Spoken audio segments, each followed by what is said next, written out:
नमस्कार। 6 महीने पहले बने महाराष्ट्र के अंदर एनसीपी कांग्रेस शिवसेना के महाविकास अघाड़ी गठबंधन ने अब सड़कों पर उतरकर कहना शुरू कर दिया है कि यदि गुजरात राज्यसभा चुनाव में एनसीपी बीजेपी के साथ जाती है तो कांग्रेस महाविकास अघाड़ी गठबंधन को तोड़ देगी।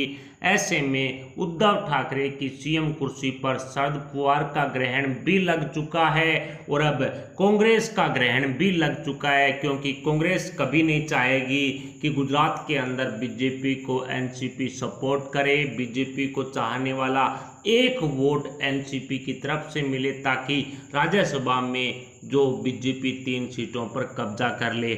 ऐसे में अब कहीं ना कहीं एनसीपी कांग्रेस शिवसेना के बीच में अंदरूनी कलह है, वो सड़कों पर उतरती हुई नजर आ रही है। आज कांग्रेस की तरफ से स्पष्ट ऐलान कर दिया गया है कि यदि एनसीपी प्रमुख शरद पवार गुजरात राज्यसभा चुनाव में बीजेपी के साथ जाएंगे तो महाविकास अघाड़ी गठबंधन टूट जाएगा और ऐसे में उद्धव ठाकरे की मुख्यमंत्री कुर्सी पर संकट के बादल छा जाएंगे।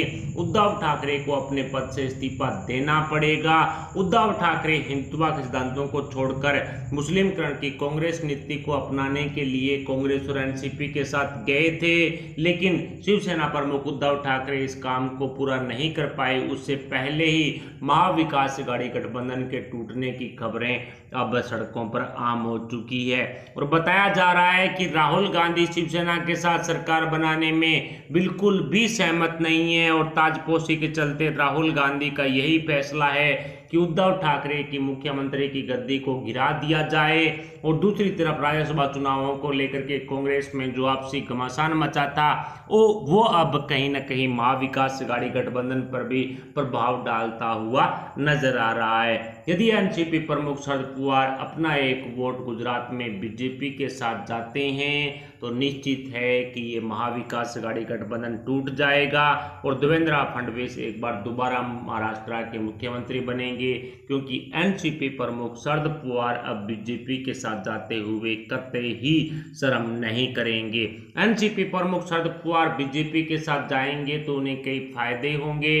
केंद्रीय मंत्रिमंडल में भी उनको जगह मिलेगी। इसके अलावा 22 से ज़्यादा जो मंत्रिमंडल एनसीपी को महाराष्ट्र में भी मिलने वाले हैं।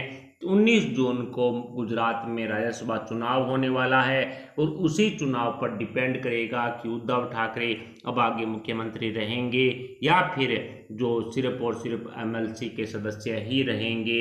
इसके अलावा 12 एमएलसी की सीटों पर आगे चुनाव भी होने जा रहा है। उसी को लेकर के भी कयास लगाए जा रहे हैं कि क्या राज्यपाल उद्धव ठाकरे के जो आदेश हैं उनको मानेंगे या महाराष्ट्र में 12 एमएलसी सीटों पर राज्यपाल की तरफ से नियुक्तियां की जाएगी। ये तो वक्त ही बताएगा, लेकिन तब तक शायद उद्धव ठाकरे महाराष्ट्र के मुख्यमंत्री नहीं रहेंगे, क्योंकि कांग्रेस ने अब सड़कों पर आकर के खुला ऐलान कर दिया है कि उद्धव ठाकरे की मुख्यमंत्री गद्दी तभी बचेगी जब एनसीपी प्रमुख शरद पवार गुजरात के राज्यसभा चुनाव में बीजेपी के साथ नहीं जाएंगे।